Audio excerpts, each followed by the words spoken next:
Bienvenidos a una nueva edición de Lo Justo y Necesario aquí en El Periodista TV, como siempre con interesantes invitados.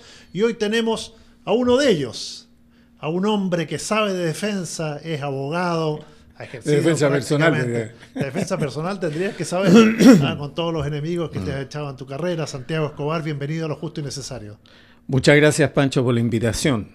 Casi lo obligué a Pancho que me invitara a esto porque encontré tan interesante lo que están haciendo ustedes que realmente me gusta venir a... No me obligaste, Chago, tú eres un amigo de la casa, además. No, pero para hablar de estos temas difíciles. Estuvimos cuánto tiempo juntos ahí en Radio La Clave. ¿Verdad, no?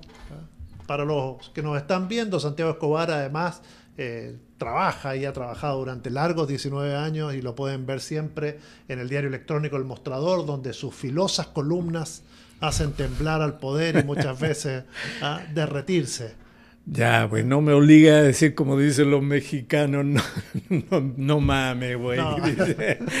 Pero vamos a lo que nos compete. Vamos a lo que nos compete. En estos días hemos tenido noticias, por primera vez en mucho tiempo aparecen intenciones de tocar algunos aspectos de las Fuerzas Armadas, especialmente esto de alargar la carrera militar, un proyecto de ley que sería enviado próximamente, donde los oficiales jubilarían 3 años más tarde y los suboficiales 5 años después. ¿Es cosmético? ¿Qué opinas de esta decisión?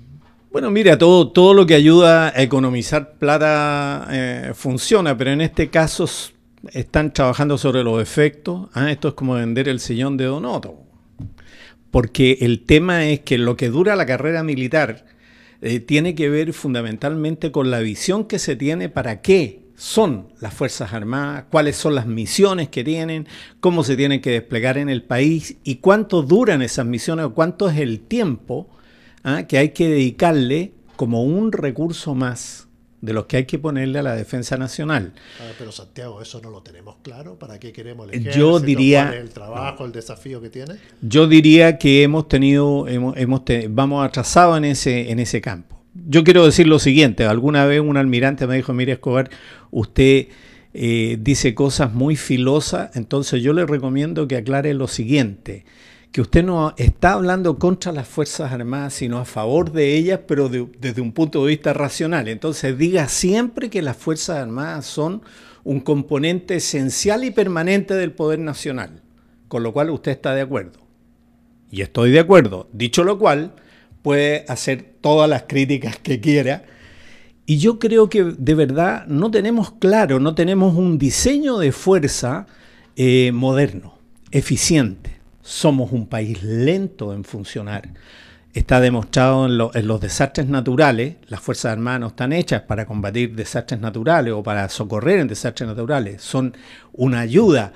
Pero la velocidad a la que el país se mueve, por ejemplo, frente a un desastre natural, terremoto del 2010, demuestra que el país en general, en su infraestructura, ordenada y visualizada en función de la defensa del territorio, del núcleo vital del país, como les gusta decir a los militares, es muy lenta.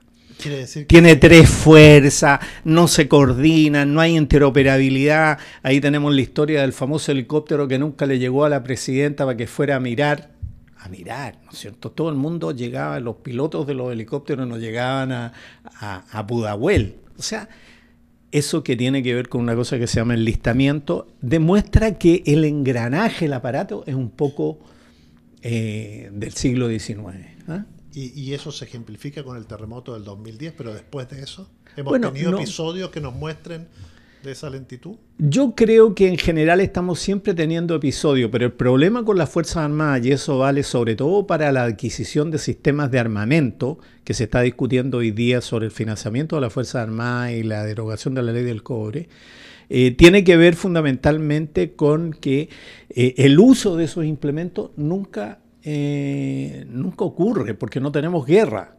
El uso crítico no se hace, como dijo algún comandante en jefe por ahí, en los momentos de entrenamiento, en fin, que se aprovechan los desfiles para Esto, entrenar pilotos. estos son como los simulacros. Los simulacros nunca resultan porque ya la gente sabe que es un simulacro. Nunca resultan. Yo responsablemente puedo decir, por ejemplo, que los proyectiles pesados, aquellos que están destinados a golpear a 6, 8, 12, 20 kilómetros de distancia, que son todavía distancias cortas, nunca se prueban en polígonos de tiro porque no existen esto. Entonces se prueban ahí a la vuelta del campito, ¿no es cierto? A 1500 metros, en fin, qué sé yo, y si resulta, resulta. Y si en algún momento llegaran a necesitarse, no sabríamos, no tendríamos a lo mejor respuesta efectiva para eso. Ahora, ¿por qué ocurre esto? Porque generalmente decimos que tenemos un ejército disuasivo y estamos gastando mucho dinero en él, precisamente ¿para qué? Para que nuestros vecinos supuestamente no se envalentonen con nosotros. Es que lo que yo creo es que una cosa es pensar que la disuasión es efectivamente, ¿no es cierto?, mostrar musculatura, como un levantador de pesas, ¿no es cierto?, que se pasea en camiseta por el mundo diciendo, mire, cuidado, ojo conmigo que tengo un físico extraordinario. Y lo que es efectivamente la capacidad de golpe o de respuesta frente a eso. Eso es un ejercicio de interoperabilidad donde se mezclan preparación de la tropa con técnica, con diseño estratégico, con velocidad. Y eso no tenemos cómo probarlo. Y entonces si hace pocos años atrás se nos perdió un batallón completo de conscriptos en Antuco, ¿no es cierto?, en un país que tiene vocación, un ejército además que tiene vocación o debe tener vocación de montaña, se les pierde por mala preparación, por ir mal vestidos, se mueren congelados. Bueno, eso quiere decir que la cosa está mala. Ahora, y no le pasa nada al comandante en jefe, digamos, de paso, que no es cierto que el comandante en jefe después hace un discurso sobre los héroes de Antuco, y hoy día los cabros chicos se preguntan quién eran los héroes de Antuco, en qué batalla combatieron. Pero me imagino que un Antuco hoy no podría ocurrir. Ahora, por lo que tú dices, no lo podríamos saber. No lo podemos saber. No lo podemos saber. ¿Y qué sabemos de la preparación? Bueno, lo que sabemos es que tenemos fuerzas que hace un siglo y medio atrás combatieron, o poco menos, ¿no es cierto? Combatieron, fueron exitosas, que tenemos un campo de despliegue bélico complejo en el norte, complejo en el sur, totalmente diferente, que la velocidad a la que el país se mueve depende fundamentalmente del mar, y entonces si uno mira lo que tiene en las costas o en el litoral, sabe que tiene una escuadra, pero salen a buscar, por ejemplo, aviones perdidos, como pasó con el caso de Juan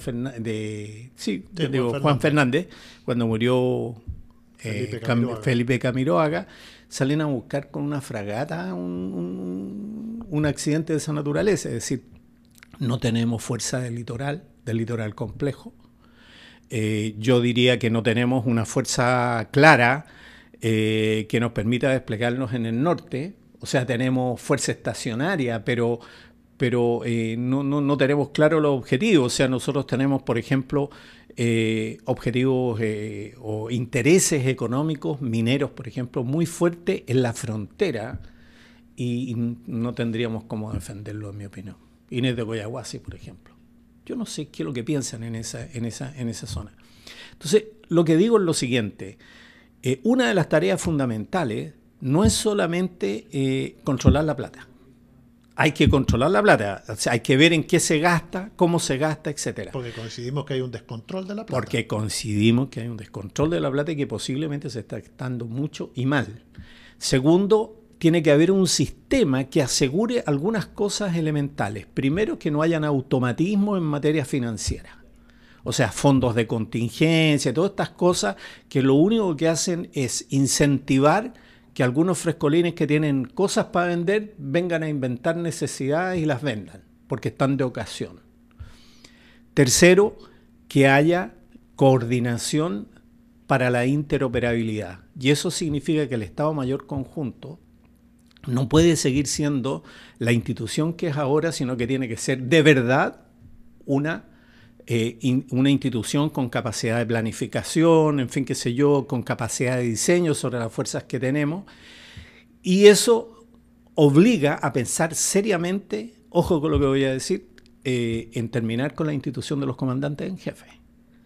Eso es obsoleto desde el punto de vista moderno. Un Estado Mayor conjunto es el que hace la planificación, el que hace los diseños, y luego las carreras militares en las diferentes especialidades, aire, mar, tierra, y todas las especialidades de localidad, como la gendarmería, por ejemplo, tenemos mucha frontera, etcétera, que debieran desprenderse como funciones del ejército en términos de planificación permanente.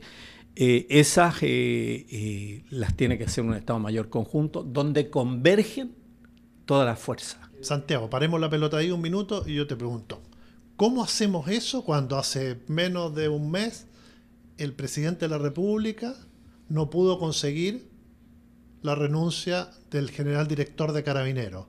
¿Cómo hacemos eso cuando hace menos de 2 meses o 3 meses el comandante en jefe del ejército salió en un discurso privado, supuestamente ante miles de oficiales, a decir que había que defender con muelas y uñas, ¿fue? ¿Ah?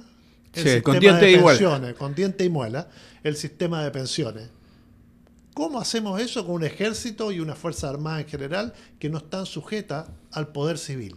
Bueno, eso es de verdad una tarea bastante titánica en el siguiente sentido. Es decir, tenemos que hacerlo si queremos tener fuerzas armadas nacionales como un servicio del Estado y no como una entidad corporativa que se autogobierna, ¿ah? Que decide qué es lo que es bueno o malo para ella en función de su posición administrativa y no en función de la misión que le asigna el país. Es como si los médicos dijeran, oye, tenemos que este hospital tiene que funcionar bien y aquí tenemos un casino en el hospital, etcétera, en fin, qué sé yo, y los enfermos no importa y la salud no importa. Bueno, la defensa del país requiere que las Fuerzas Armadas piensen en su misión, y para que las Fuerzas Armadas piensen en misión es importante que el poder civil se empodere de la gestión y del control de esa misión. ¿Y por qué lo va a hacer el poder civil si la derecha está relativamente cómoda con esta Fuerza Armada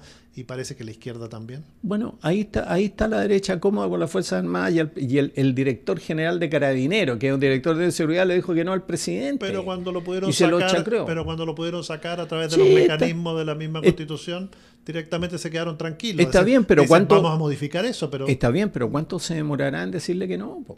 Y decirle que no en serio. ¿Ah?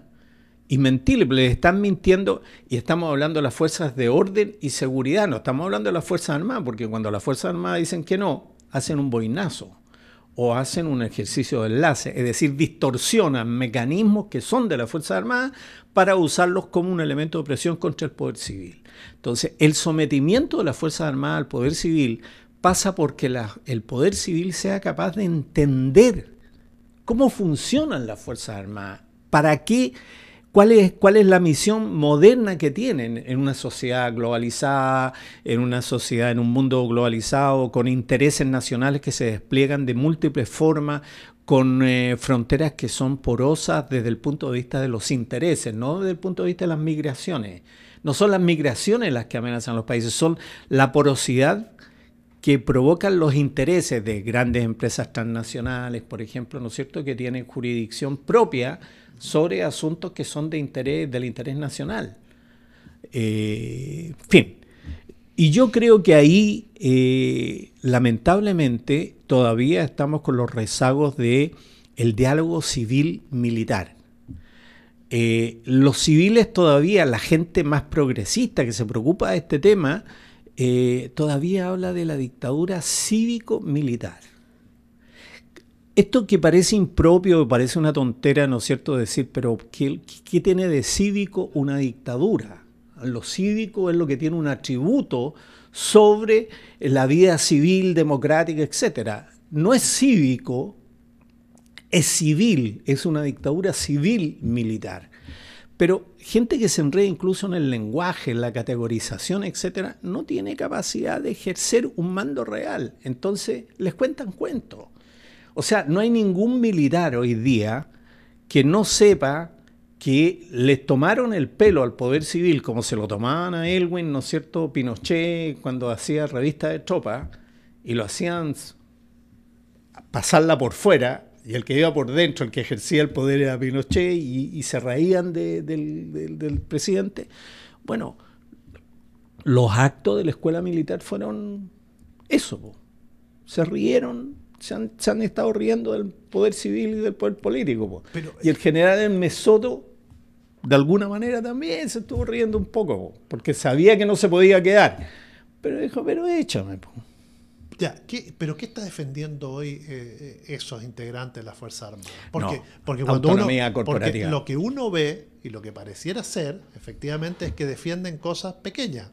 Cosas grandes. No, espérate, no, la que sale. Las pensiones, la platita, las destinaciones. Oye, las pensiones doblan el presupuesto. No, está bien, por eso te digo. Lucas. Pero detrás también hay una cosa mucho más fuerte, que es lo que tú hablas de esta autonomía, que esta autonomía una vez sirve para la cosa económica, pero también sirve para tener una capacidad de decisión mucho más grande en los destinos e intereses del país, ¿o no? Bueno, sí, yo estoy de acuerdo con eso, pero es que son parte, yo siempre he dicho que esto de las Fuerzas Armadas organizadas, dependientes, obedientes, disciplinadas, etcétera, en los niveles superiores del Estado tiene que existir una sincronía institucional, doctrinaria, institucional y política, porque un comandante en jefe interactúa políticamente con el jefe de Estado, con respeto, con disciplina, ha tenido sus funciones, depende de él, pero le puede hablar prácticamente igual y observarle, decirle, mire, presidente, está cometiendo un error con la doctrina con la diplomacia de las dos cuerdas a propósito de Perú. ¿Quién le ha observado al presidente de la República, a este presidente, que es el que ha cometido más chambonada en el plano internacional en el último tiempo? ¿Y quién le ha observado? No sabemos, porque son cosas que van en el ámbito reservado.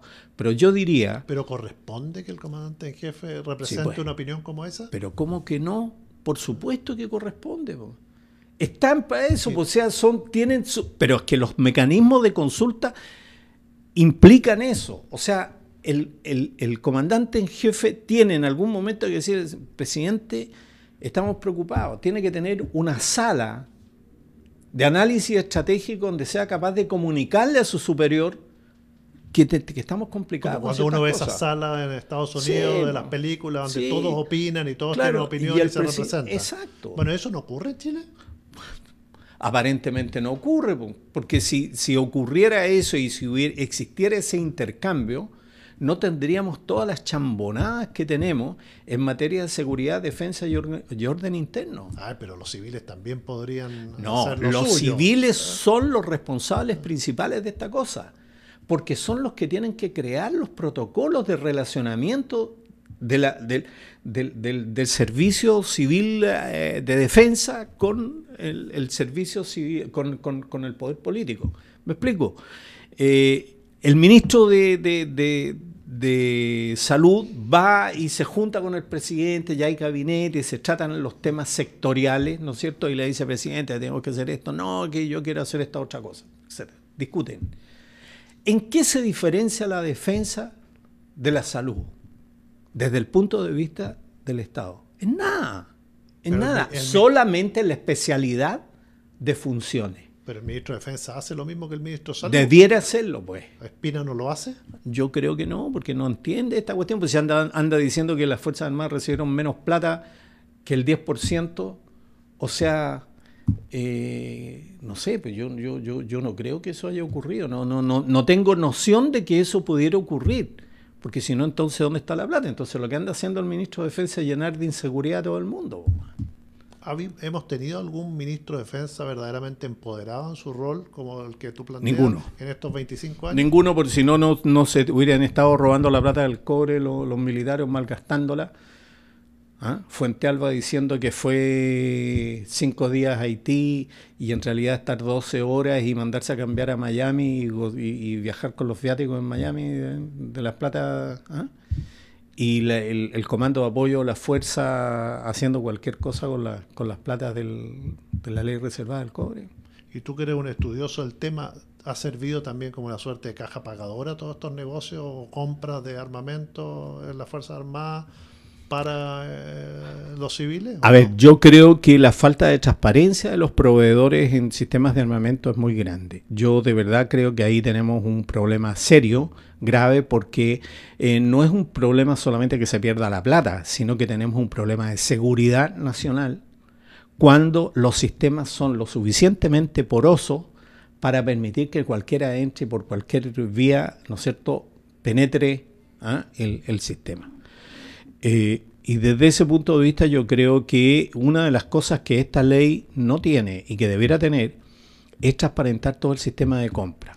¿No hemos comprado bien o no sabemos cómo hemos comprado? No, yo creo que las dos cosas.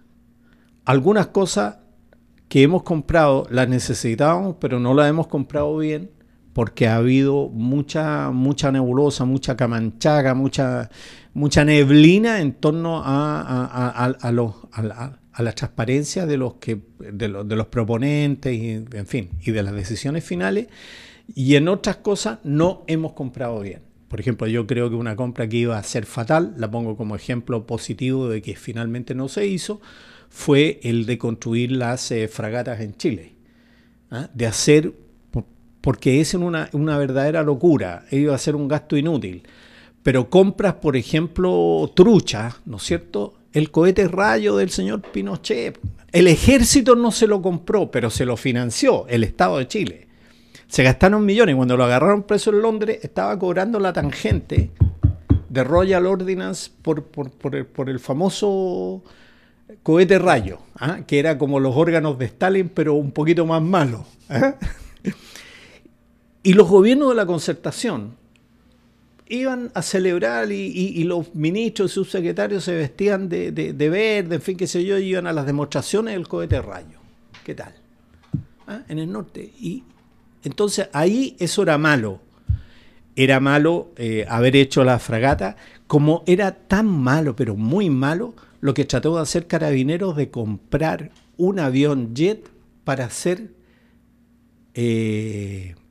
vigilancia territorial estrecha, que al final tuvieron que desistir porque era tan loco el proyecto que contemplaba perforar el Citation que iban a comprar para ponerle las cámaras, y ya sabemos lo que pasa a un avión que vuela a 800 o 600 kilómetros de velocidad, que no toma ninguna foto, no puede. El helicóptero que anda hoy día circulando las imágenes que tomaron en la Araucanía a propósito del asesinato de Catrillanca, demuestran que eso son cosas serias. Entonces, eso lo está comprando. Compran chalecos antibala que no sirven, visores nocturnos que no sirven, le compran 5.000 a uno, 4.000 a otro.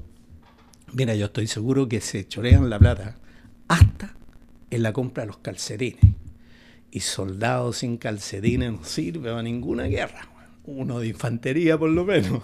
Ahora cuando uno te escucha, dice, bueno, ¿y qué pasa con los otros países? Porque uno dice, cuando demanda transparencia, inmediatamente te dicen, pero ¿cómo vamos a transparentar los gastos, las compras, si es que los otros países no lo hacen? ¿Están así o esto sí se puede Todo se sabe. Todo se sabe, si se compra la revista Jane, todo está en el mercado, toda la inteligencia económica de todos los países sabe qué es lo que compró el vecino. Todos saben. Y cuál es el performance de las cosas que compra. Y todos saben si compró calcetines fuertes como un toro o marca gato. Todos saben, porque todo eso va a cuentas nacionales. Si lo importante en materia de defensa es tener el propio diseño de cuáles son los riesgos que yo debo enfrentar, cuál es el diseño estratégico, cuál es la velocidad a que me permiten mis medios y cuánta plata puedo gastar sostenidamente en esto, sin que se pierda, sin que alguien se la trate de llevar con un balde. Y entonces eso no tiene que ver con la información, porque la información está disponible hoy día. Prácticamente lo que tú compras, todo se sabe. Hoy día se trabaja con Big Data, todo, el comercio, todo, ¿no es cierto? El microtargeting. Te saben hasta cómo compraste, cuándo te cambiaste de canal, ¿no es cierto? Para ver otro programa. Sí. De tal manera que la inteligencia económica en materia de defensa, en materia de gasto interno, es perfecta, todo el mundo sabe. Lo único que no sabemos somos nosotros los que pagamos, porque nuestras autoridades no son transparentes en esta materia. Y la verdad es que ahí no está el secreto está en los planes de contingencia, en los planes de riesgo, en los planes de guerra, y nadie pide saber eso. Lo que sabemos es que necesitamos comprar tal cosa, estos son los proveedores, estos son los precios, ¿no es cierto? Estas son las consecuencias de eso. Y lo vamos a aprobar, ojalá nunca, solamente si tenemos una guerra por delante. Pero ojalá nunca nos toque probar y sea un gasto inútil, pero suficiente para disuadir. Lo importante es qué es lo que la gente puede hacer y no cuánto tiene para hacer. Ahora, hay un tema que, tomándolo globalmente, que a mí me llama la atención, esta cosa de la seguridad en su conjunto, defensa y seguridad. Hablamos de la Fuerza Armada, también está la famosa ANI. ¿no? Inteligencia. Inteligencia, ¿no es cierto? Ya no se llama ANI, me parece incluso. Pero no, sí se llama Agencia Nacional de Inteligencia, le van a cambiar el nombre, sí, pero esa fue una broma del guatón insulsa. Dijo alguna vez que su secretaria se llamaba ANI, entonces tenía el problema de la sigla. ¿Te acuerdas que en un momento este gobierno habló de ponerle CNI también? Sí, claro, es que no hay muchos nombres para lo mismo, claro, con pero en cambio hay muchas tonteras. Sí. Bueno, vemos que hay bombazos en el centro de Santiago, sí. Vemos que está el tema de la Araucanía. Hay una serie de cuestiones que están sucediendo y que no pasa nada. ¿Cómo es posible, te lo pregunto desde el punto de vista de la seguridad, que le haya llegado un paquete bomba al vicepresidente ejecutivo, se llama, director ejecutivo, presidente ejecutivo de Codelco? De Codelco, sí. Y no sepamos nada. Bueno, pero es que, a ver, el tema ni siquiera cómo van las investigaciones. Pero mira, el tema de la inteligencia es una cosa, yo diría, diferente. Cada una de sus ramas, de las ramas además, tiene su aparato de inteligencia y de contrainteligencia, es decir, inteligencia para saber lo que está pasando afuera, ¿no es cierto? Y contrainteligencia para tener un control de sus actos, un control interno. Que esa no funciona muy bien. Porque no, ninguna aparentemente está funcionando muy bien, porque en materia de inteligencia los sentidos comunes son esenciales, el trabajo conjunto es esencial, la reserva es esencial, pero además es la cooperación entre los organismos afectados es esencial. Y la comprensión del medio donde operan. Yo diría que si uno sale a buscar ahora, si nos paramos de aquí, Pancho, y vamos a buscar estudios de antropología social que nos indiquen cuáles son las esferas de violencia o cuáles son los simbólicos de violencia que están viviendo los jóvenes hoy día en la sociedad, no tenemos idea, no encontramos en ninguna parte. ¿Por qué? Porque hace mucho rato, en una sociedad, yo diría, idiotizada por la rentabilidad monetaria, no se invierte en estudios de antropología social, no se invierte en estudios de cambio climático, no se invierte en materia además de la vida cotidiana, ¿no? Entonces, no tenemos estudios, sabemos más o menos cuánto habrá dañado o cuánto habrá mejorado el Transantiago, pero tenemos una discusión todos los días sobre esto. Si se para el Transantiago no hizo mal, si funciona bien el metro no hizo bien. Entonces, en materia de inteligencia, esos son los insumos esenciales. Los insumos esenciales son pensamiento, colaboración y datos. Y procesamiento de esos datos. Entonces, si tú, por ejemplo, como lo hizo el MAS Ferrer, ¿por qué la ANI no ha estado en ninguna parte? Porque el director que nombraron llegó con un equipo, desmontó toda la red de informantes que tenían, porque no eran ideológicamente, no le eran ideológicamente cercanos, y nombró puros carabineros. Tú escuchas al ministro de Defensa, pero además al ministro de Interior hablando de agentes encubiertos en la Araucanía. Yo digo, traten de meterle un agente encubierto a alguna de las comunidades mapuches. O sea, eso demuestra el nivel de ignorancia en el núcleo que tiene que tener responsabilidad. Entonces, lo que nos pasa en inteligencia, nos pasa con mucho problema, además en ámbitos que son mucho más complejos.